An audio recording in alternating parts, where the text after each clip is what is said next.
नमस्कार श्रोते हो, स्वागत आहे आपलं सफर कथा विश्वाची विदर्शना या यूट्यूब चॅनलवर. आपण आहोत नर्मदा परिक्रमा या कादंबरीच्या सफरीवर.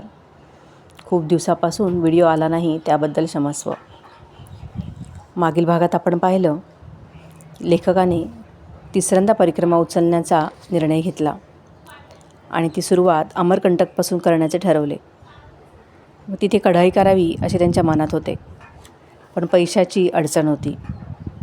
पण अचानक माईंना भेटायला गेल्यावर माईंकडून पुण्याला जाऊन आल्यावर भाटकर यांनी त्यांच्यासाठी पैसे दिलेले लेखकाला समजले व त्यांची पैशांची अडचण दूर झाली.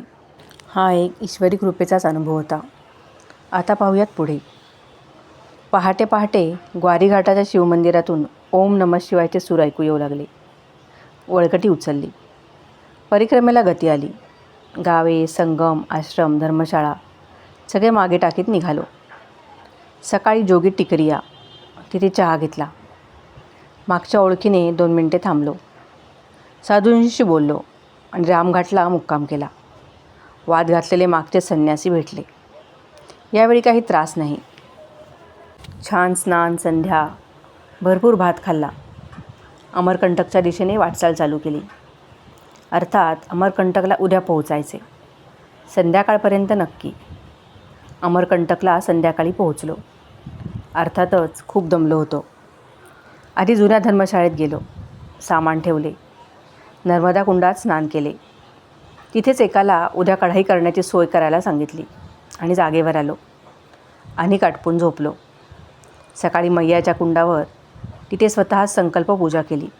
कढाई केली. एकाच कन्येची पूजा केली. दक्षिणा दिली. सप्तशती वाचन करून निघालो. माईची बाग, शोणतीर्थ, तिथून पुन्हा अमरकंटकची दुसरी बाजू. यावेळी मार्ग बदलला. कबीर चौथऱ्याला आलो आणि सडक मार्गावरून दिंडोरी. दिंडोरीहून निघालो आणि 20-25 किलोमीटर गेलो असेल. उजव्या बाजूला नर्मदाबाई संत वाहते. पायातळी वाळू, खडक. डाव्या बाजूला डोंगर, डोंगरावर शेती, पण पीक काढून टाकलेले. अर्थातच थोडेसे वाळलेले सोनेरी रंगाचे, कापायला आलेले. दुपारचे ऊन फार ताप देत होते. मनात आले चहा कोणी दिला तर बरे. बाजूला कुठेही झाड नाही, मोठी शिळा नाही, मोठा खडक नाही. चहाचा विचार मनात फक्त वाफा आणतोय. एवढ्यात डाव्या बाजूच्या उंचवट्यावरून हाक आली, स्वामीजी, ओ नर्मदे हर. वर उंचीवर काही दिसेना. थोडा पुढे गेलो. पुन्हा हाक ऐकू आली, महाराज नर्मदे हर. उन्हाच्या तडाख्यात वर पाहिले. चष्म्याच्या काड्याही तापलेल्या. डोळे किलकिले गेले. एकजण हाक मारीत बोलावत होता. चढून वर गेलो. एक दगडी खोली. उंची 3 फूट, रुंदी 4-4 फूट. आत जायला जागा म्हणजे सरपटतच.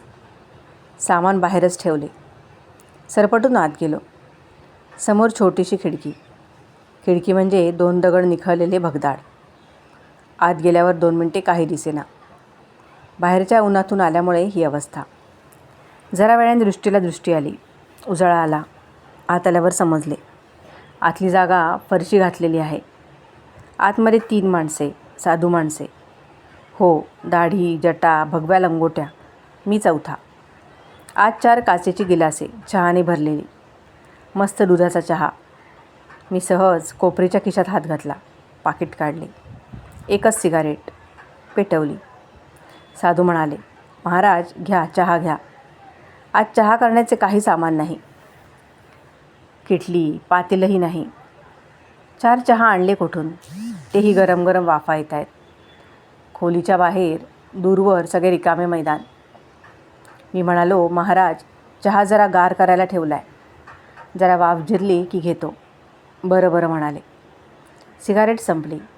पाकिटाच विझवून पाकिट कोपरीत ठेवले. कोण, कुठचे? यावर म्हणालो, पुण्याचा. पुण्याचे? पुण्याला कुठं राहता? चक्क मराठीत बोलला. मग मी पण मराठीतच बोललो, महाराज वारजाला, तपोधामच्या अलीकडच्या रस्त्याला. हो का? आम्ही पुण्याला येतो ना. काँग्रेस हाऊसच्याजवळ एक ठाणं आहे बघा, माहीत आहे का? नाही बा, माहीत नाही. ऋषिकेशला भेटला होता, आठवते का? अहो 66 आणि 75 साली गेलो होतो. आता काय आठवत नाही हं. घ्या चहा, गार झाला म्हणाले. मी ग्लास उचलला. दुधाचा घट्ट चहा, मला फार आवडतो तसाच. चहा म्हणजे अगदी अमृततुल्यच, विलक्षण चव. शेवटचा गुटखा डोळे मिटूनच घेतला आणि क्षणभर हा काळही मोठा वाटेल इतकाच वेळ डोळे मिटून गुटखा घेतला आणि डोळे उघडले. तो वर खाली बाजूला, भिंत, दगड, साधू, माणसे काही नाही. सगळे गेले कुठे? अंगावर शहारा आला. थक्क झालो. पण हातात मात्र रिकामा ग्लास आहे. दगडी घरच नाहीसे झालेले. तिथे साधू अदृश्य. बाजूला माझे सामान. ते उचलून पाठीवर घेतले. हातातल्या ग्लासाचे काय करावे समजेना. नर्मदे हर म्हणून ग्लास हातात ठेवून चालू लागलो. अजून एक झटका खायचा होता. भान गेलेलेच होते. सहज कोपरीच्या खिशाकडे हात वळला. सिगारेटचे पाकीट अजाणतेपणे उघडले. आत पूर्ण पाकीट भरलेले. एक सिगारेट काढली. धूर सोडला. पाकीट खिशात ठेवताना आठवण झाली. उजव्या हाताचा ग्लास कधी गेला? 2 पावले तर चाललेलो. वळून बघितले. ग्लासचा पत्ता नाही. ज्यांनी दिला त्यांनी नेला. वर सिगारेटचे नवे पाकीट. हा झटका, अनुभव विलक्षण होता. भास म्हणू शकत नव्हतो, कारण नवीन पाकीट खिशात होते. खरे म्हणा, थापा म्हणा, माझ्या अनुभवावर विश्वास ठेवा असाही आग्रह नाही, कारण हे सगळे ज्याचे आणि त्याचे अनुभव विश्व आहे आणि मत देण्याचे स्वातंत्र्य सर्वांनाच. बरे, या अनुभवाने मला मोठेपणा मिळवण्याचा प्रश्नच नाही, कारण माझा यात काहीच पराक्रम नाही. दिगमूढ का काय म्हणतात त्या अवस्थेत चाललो होतो. तासभरात अत्यंत अरुंद, म्हणजे उजव्या बाजूला नर्मदा आणि डाव्या बाजूला उंच खडकच खडक. कसा बसा त्यातून बाहेर आलो. 10 मिनिटात पुढे चढावर भगवा फडकताना दिसला. तिथे गेलो. छोटेसे शिवमंदिर.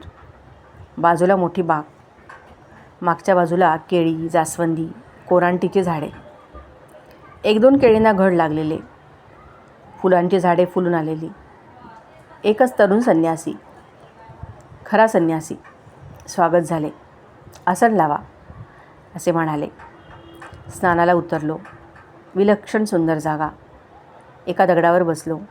स्नान केले. लोटावर पाणी घेऊन आलो. शिवपिंडीवर वाहिले. मंदिराच्या शांत थंड गर्भगृहात साधनेला बसलो. तास-दीड तासाने उठून बाहेर आलो. संन्यासी स्वामींनी हातावर भरपूर फुटाणे दिले. म्हणाले, बसा खात, विश्रांती घ्या. जेवण तयार झालं की बोलावतो. म्हणालो, स्वामीजी, दातानं फुटाणे खाणं कठीण आहे. कवळी कथा सांगितली. हसून म्हणाले, आज लावा कवळी, बघा फुटाणे खाता येतील. हसून निघून गेले. मी सामानातून कवळी काढली. 2 मऊ फुटाणे तोंडात टाकले. घाबरत घुबरत चावायचा प्रयत्न केला. प्रयत्नाची मजा वाटायला लागली.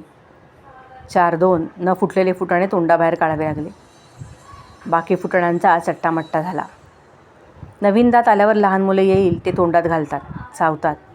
तसे करावेसे वाटले. स्वामीजींना सांगितले, तुमच्या कृपेनं कवळीची कोंडी फुटली. फुटाणे खायची मजा लुटली.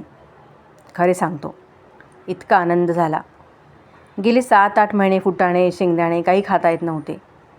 समोर कोणी खारीराणी खाताना असला की खऱ्या शेंगदाण्याची मिठाची खारट खारट चव जिभेवर येऊन लाळ सुटायची.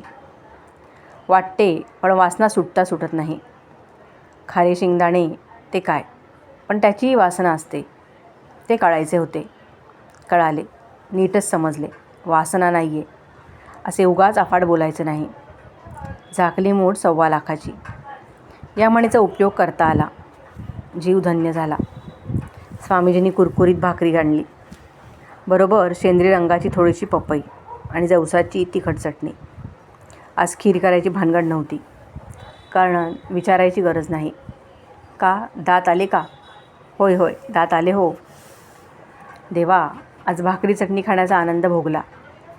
हळूहळू एक गोष्ट ध्यानात आली. समोरून काही खाता येत नाही, कारण कवळी बाहेर खाली येते. घास घ्यायचा आणि अलगद दाढेखाली चावायचा. रात्री कवळी काढली, धुतली. एका फडक्यात गुंडाळून ठेवली. डॉक्टर भटांची आठवण कृतज्ञतेने डोळ्यात पाणी आणून गेली. पहाटे उठल्यावर आता रोजचा उद्योग चूल भरायची, कवळी लावायची, दिवसभर दात दाखवून हसणे साजरे करायचे. इतके दिवस बोळके होते. हसताना निरागस दिसायचो. आता हसताना बनेल दिसू लागलो. पण हसायचे आणि खायचे दात एकच होते. महाराजपूरनंतर मागच्यासारखा जंगलातून गेलो नाही, पाटातून गेलो. मागच्या वेळेची पावसाची भानगड नको, लोक ओळखणार म्हणून रस्ता बदलला. होशंगाबादला यावेळी वैष्णवाच्या मंदिरात उतरलो. 4 वाजून गेले होते. महंतांनी मागच्या ओळखीने हसून स्वागत केले. चहा दिला. खालून नर्मदा स्नान करून आलो. साधना झाली आणि गावात श्रीहरणे यांच्याकडे गेलो. त्यांनी स्वागत केले. आज रात्री जेवायला थांबा म्हणाले. थांबलो. अर्ध्या तासाने त्यांच्याकडे भजनाचा कार्यक्रम सुरू झाला. पेटी, तबला, दिगंबराची धून, रामधून निरनिराळ्या पद्धतीने इतकी रंगून सर्वजण म्हणत होते, डोळ्याला थारा लागल्या. तासभर भजनानंदात रंगून गेलो. नंतर खास मराठी पद्धतीचे सुग्रास जेवण. एखादा शब्द सोडला तर भाषा शुद्ध मराठी. त्यांच्याकडून श्री सीताराम महाराज टेंबे स्वामींनी बांधलेल्या श्री दत्त मंदिराची माहिती मिळाली. तिथे येऊन राहायची खूप इच्छा आहे म्हणाले. या सर्व योग्य होईल. समाधानाने बाहेर पडलो. 15-20 मिनिटावर धर्मशाळा, पण तिथपर्यंत जाणे कठीण झाले. इतका दनादन पाऊस सुरू झाला की समोरचे दिसेना. रस्त्यावर एक माणूस नाही. 9 वाजून गेल्याने दुकाने बंद. माणूस एखाद्या पावसामुळे बाजूला आश्रयाला उभा राहिलेला. रस्ता सापडणे कठीण, कारण नीट माहिती नाही. थांबू शकत नव्हतो.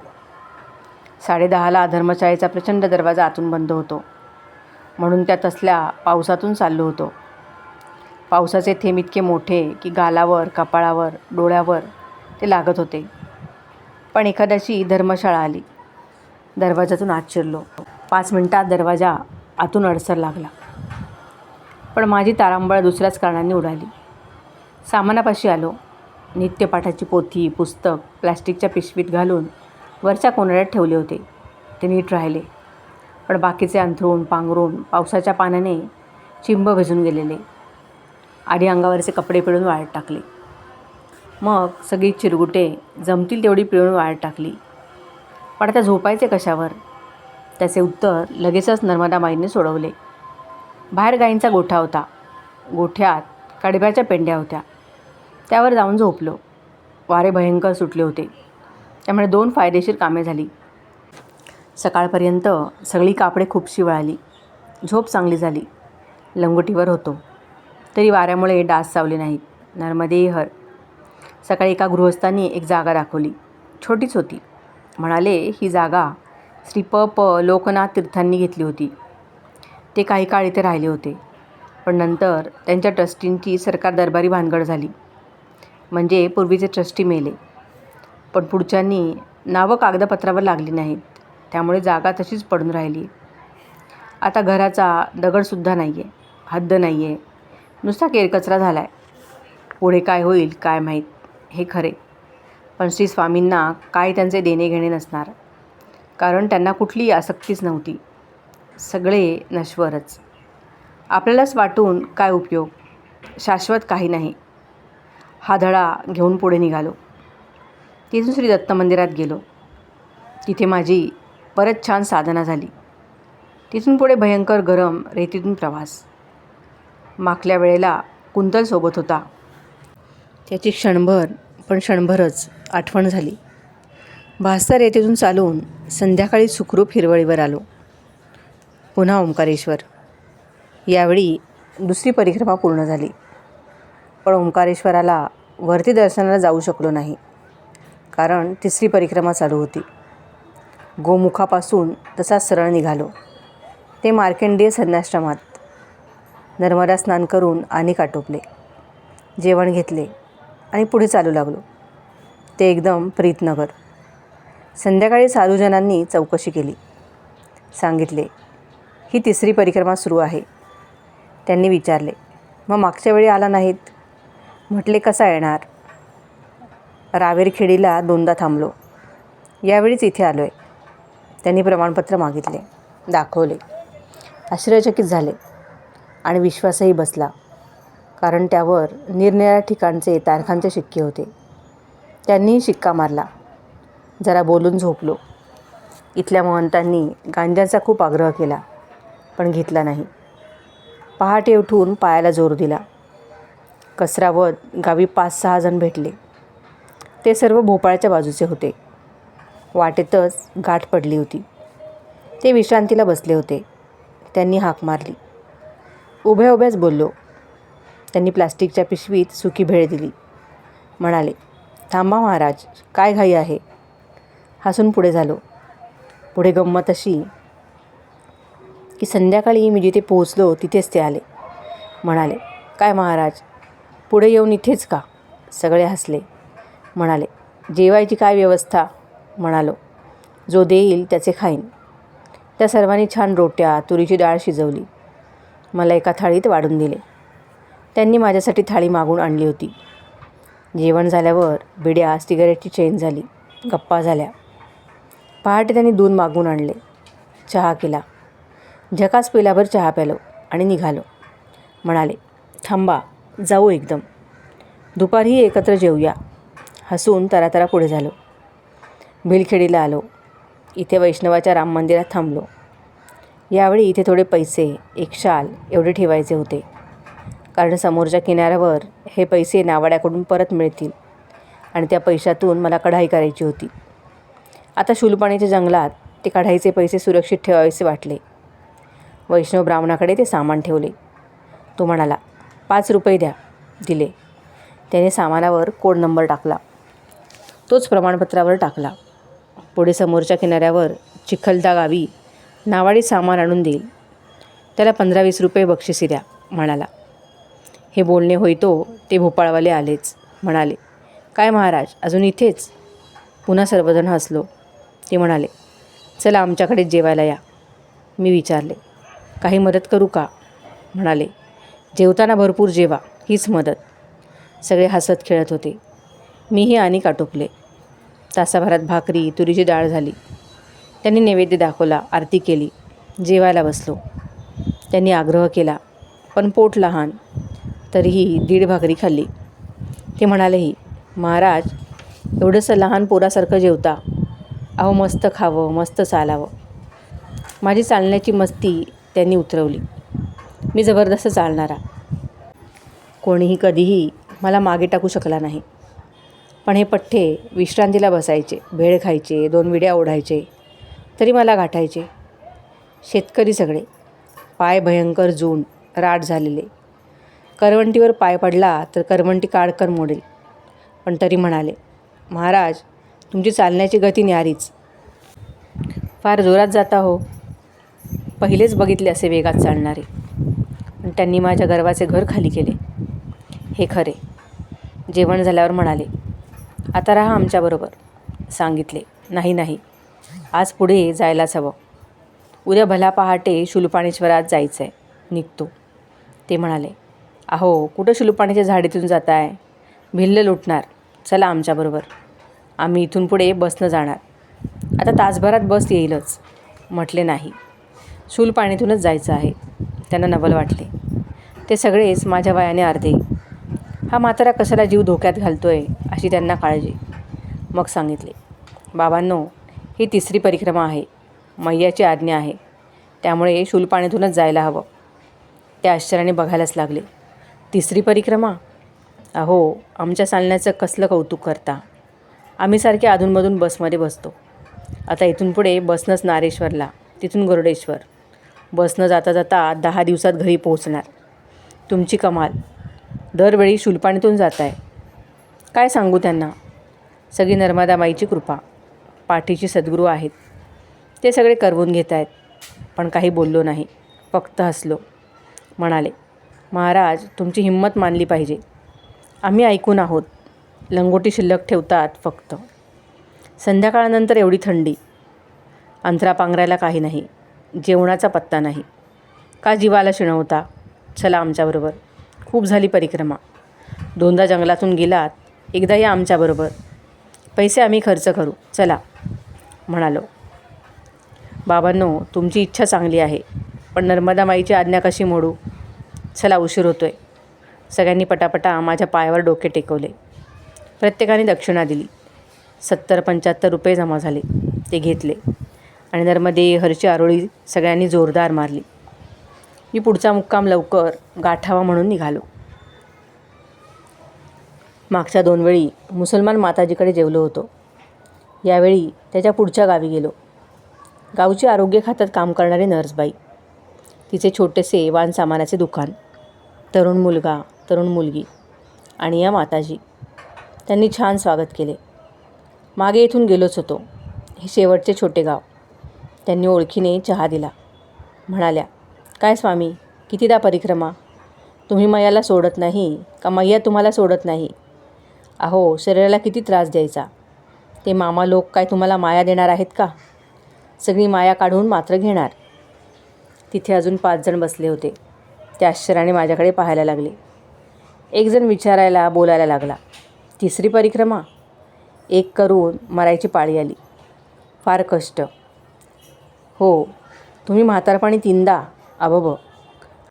आमच्यानं इथंच लुटापुटीनं भय आलं आहे.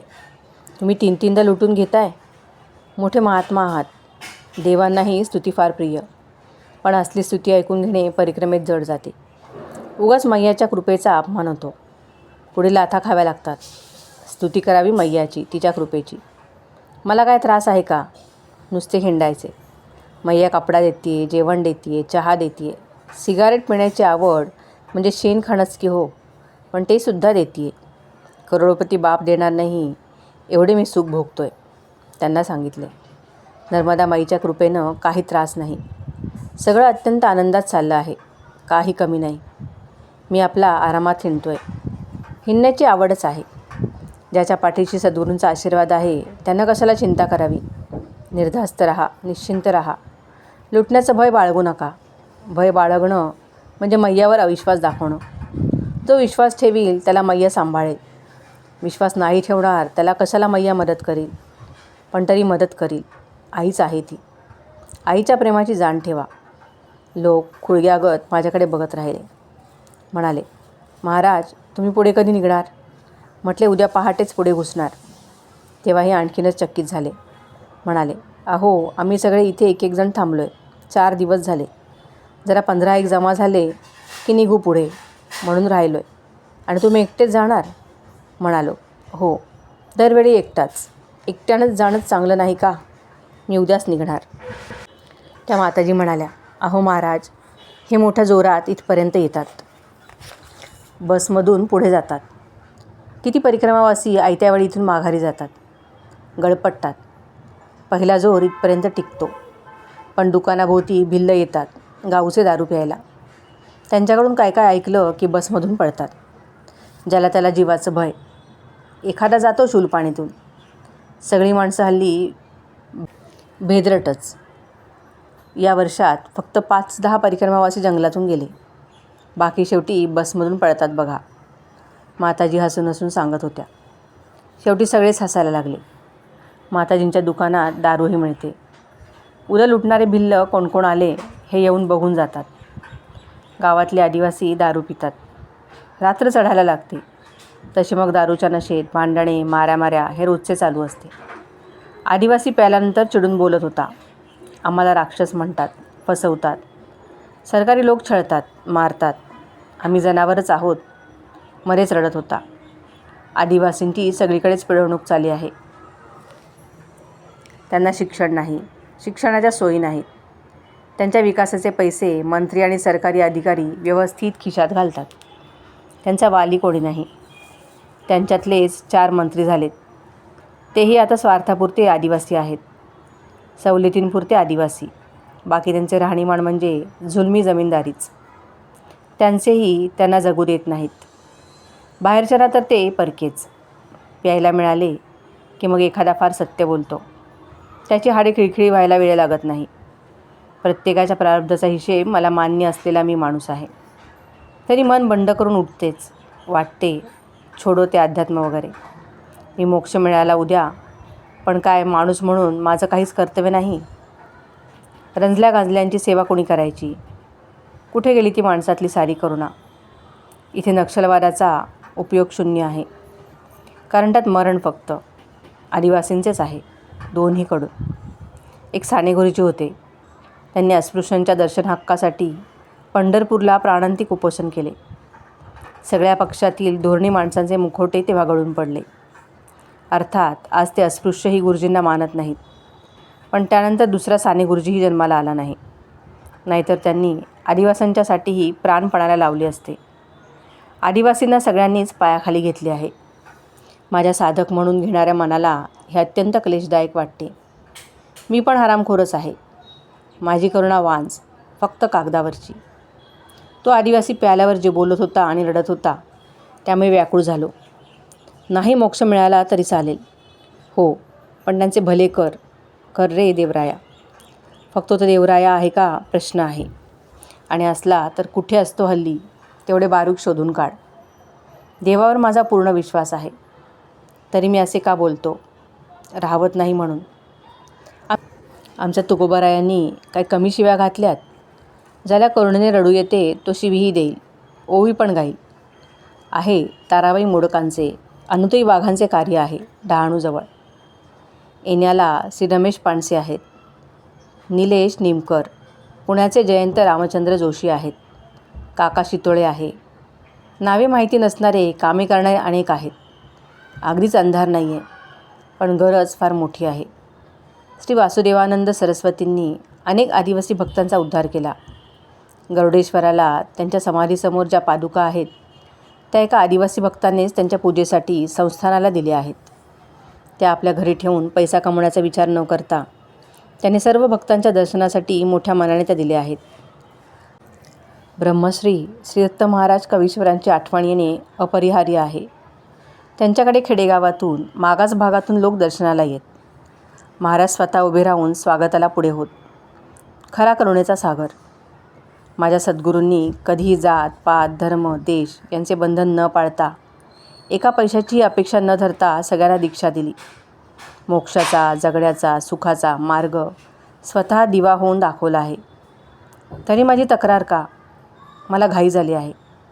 प्रारब्ध कर्म मान्य करूनही एखादा गाडगे बाबा यावा, साने गुरुजी यावा, अक्कलकोट स्वामी साई यावा आणि दीन राहू नयेत एवढेच वाटते.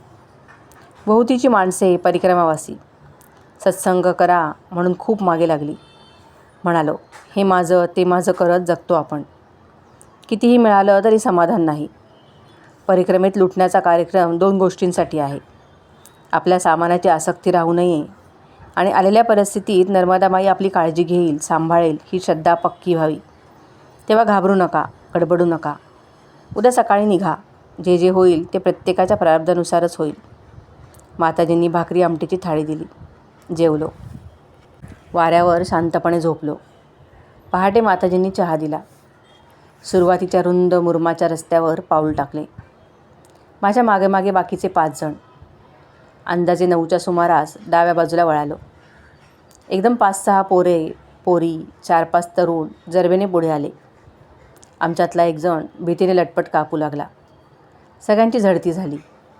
माझ्या सामानाचे गाठोडे मी समोर उघडे करून ठेवले. माताजींच्या दुकानातून 3 सिगारेट पाकिटे घेतली होती, ती ठेवली. भोपाळच्या लोकांनी दिलेले पैसे होते, ते समोर ठेवले आणि शांत सिगारेट पीत बसलो. नवल घडले. सगळ्यांच्या विड्या काड्या तंबाखूच्या पुड्या त्यांनी काढून घेतल्या. एकाने तंबाखू सगळी परत दे म्हणून आग्रह केला. हटून बसला. तर लुटणाऱ्या मामाने त्याच्या एक थोबाडीत ठेवून दिली आणि म्हणाला, तंबाखू खाली नाहीस तर मरशील काय रे? आणि तंबाखू मातीत फेकून दिली. पण गंमत म्हणजे चांगले कपडे, लोटे, अंथरूण पांघरूण सगळ्यांचे सगळे घेतले. तरी अंगावरचे धोतर कोपरी ठेवली. मी ठेवलेले पैसे घेतले. सिगारेट मला परत दिली. एका लंगोटीवर मला सोडले. आता नवल असे की बाकीच्यांच्या अंगावर पूर्ण कपडे, माझ्यापाशी फक्त लंगोटी, एक फाटकी पिशवी व सिगारेट. सगळेच आश्चर्य करीत होते. मला मात्र त्याची सवयच होती. त्या दिवसभरात मी त्यांच्यापुढे निघून गेलो. पुढे फक्त एक जण मला निमगव्हाणला भेटला. यावेळी निमगव्हाणला श्री गिरधर गुरुजींशी खूप बोलणे झाले. तेही खुश झाले. म्हणाले, मध्ये एकदा श्री पांडसे सरांशी गाठ पडली होती. येण्याला गेलो होतो. गिरीधर गुरुजींनी शाळा यावेळी जास्त मोडकळीस आलेली दिसली. हसले, म्हणाले, 2 वर्षे या भागात पाऊस कमी पडला आहे. जगणं कठीण झालं आहे. त्यामुळे दुर्लक्ष होतं आहे. पण आता आणखी 5-6 आदिवासी तरुण पोरं शिक्षक म्हणून तयार झालीत.